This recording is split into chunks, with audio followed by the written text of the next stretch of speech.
A new toy just arrived on my doorstep. I'm Taylor Martin. This is Pocket Now, and we're about to unbox the Sony Xperia Z. So I rushed home to make sure that I got home in time so I could be here for the DHL guy, and I'm glad I did. He came shortly after I got home, and this device arrived just moments ago. The Sony Xperia Z, which was part of a duo that was announced by Sony at CES. The ZL and the Z. This one has waterproofing and dustproofing, which makes it a little more durable than its brother. However, this one does have a glass back and the other one doesn't, so there is that. It's kind of a trade-off. I'd also like to give a shout out to our friends over at clove.co.uk who is providing us with this unit for a review.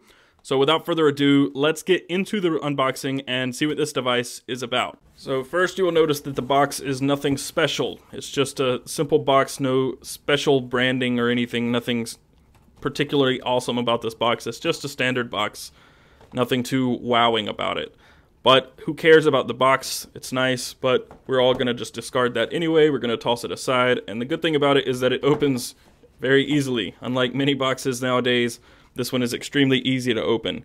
Once you get the top off, the device sits right there at the top, ready to be opened or turned on, whatever, but we're gonna wait. That comes later. Inside the box right beneath the device is a pack of screen protectors. You get 2 of them, count them, 2, a microfiber cloth and an applicator with that.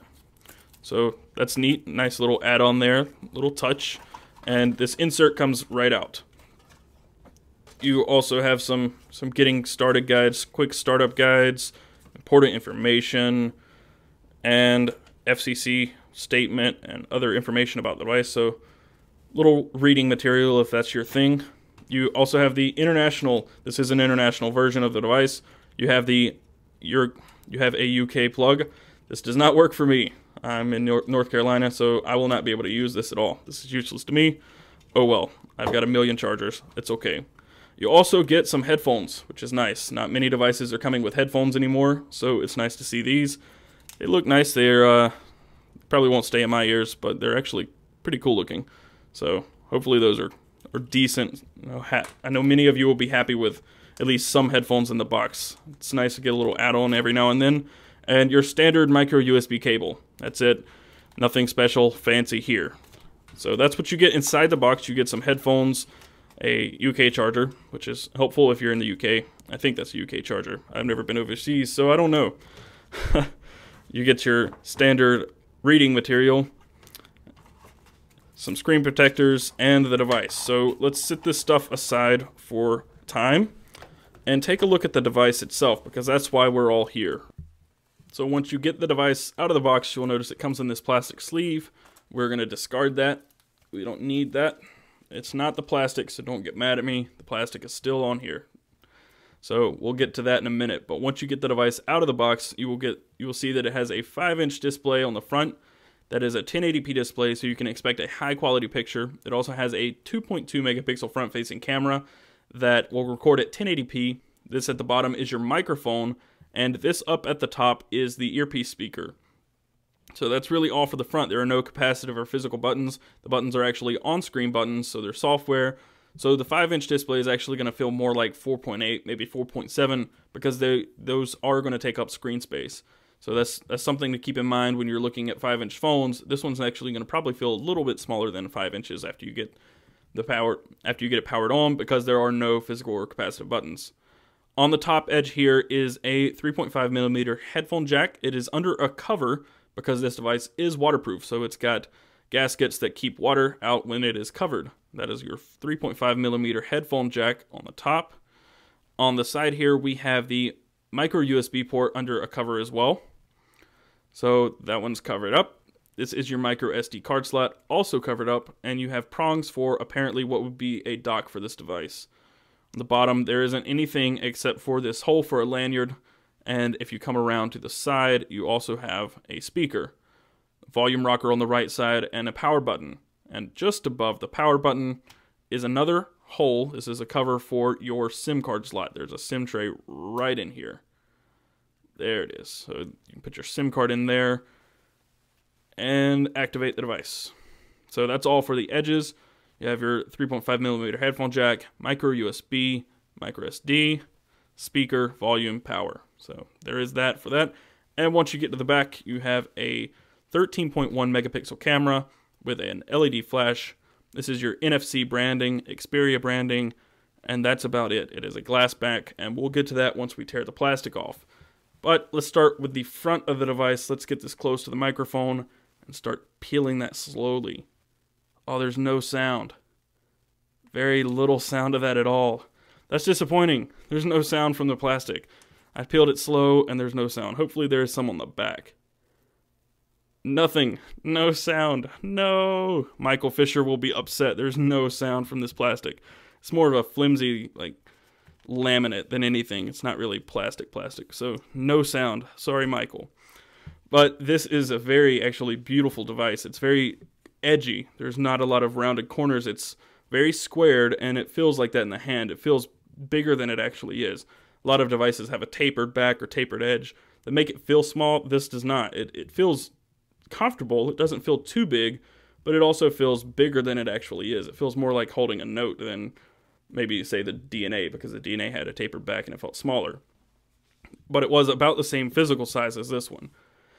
But on the back here, you have a glass panel, so it is very fragile. I guess that's a downside to some people. It is glass. I don't know if this is Gorilla Glass. Actually, it's not Gorilla Glass. It is strengthened glass. It's scratch-resistant and crack-resistant glass. But the branding does not say anything about Gorilla Glass, so I think it's something similar to, but not actually Gorilla Glass. So we'll have to see how it stands the test of time. If it withstands drops or anything, we'll see. I don't know yet, but it is glass on the back and glass on the front.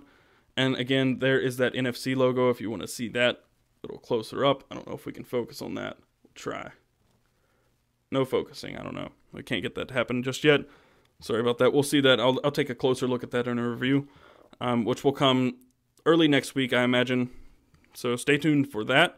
But let's see if this thing will power on. I don't know. I haven't used it, so I don't know if it has any power. It just vibrated, but nothing happened. So there we go. It's going to power on. And we'll compare this to a couple devices I have laying around just to see. And while I'm at it, I might as well pop in my own SIM card and my own SD card. So I got this thing booted up with my information on here, and let's take a look at the actual software. The first thing that's really cool about this is the lock screen. You get a blinds effect when you run your finger up and down the lock screen, which is kind of cool, kind of fun to play with a little bit. I did play with the software just for a few minutes just to see what everything was about, get accustomed to the software, and get a little feel for how everything works on here. First, you'll notice that the icons are totally customized. They're very Sony-esque. If you used a Sony television, or maybe even a PS3, you'll notice that these are very much like other icons you see from Sony.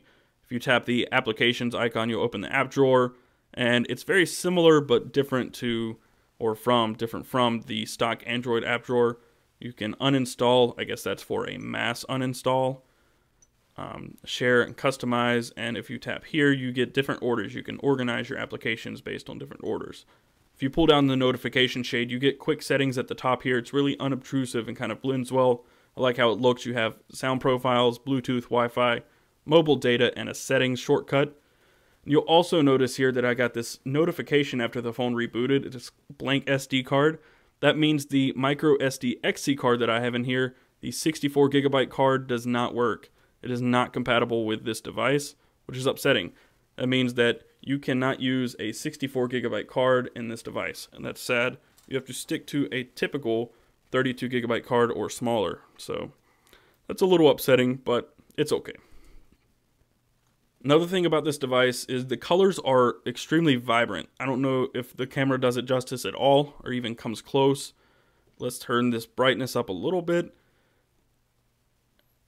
and take a look. You can see that these colors here in the background are very, very crisp and vibrant. And one of the things about this display that was, I guess, a little controversial or upsetting more so at CES was how it doesn't have a high contrast ratio.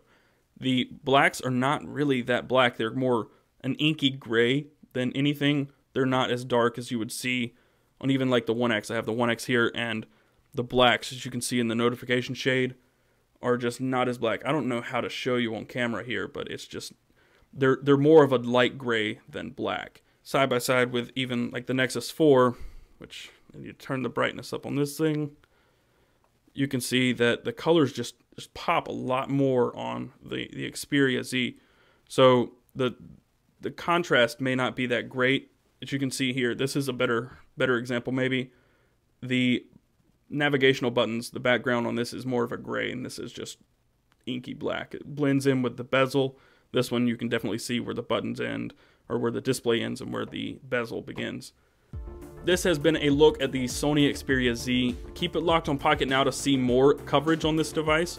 There will be a couple comparisons this week, a little more coverage on this device particularly, and a review next week, early next week. So keep it locked on Pocket Now. Stay tuned for more Xperia Z coverage. I'm Taylor Martin, and I will see you next time.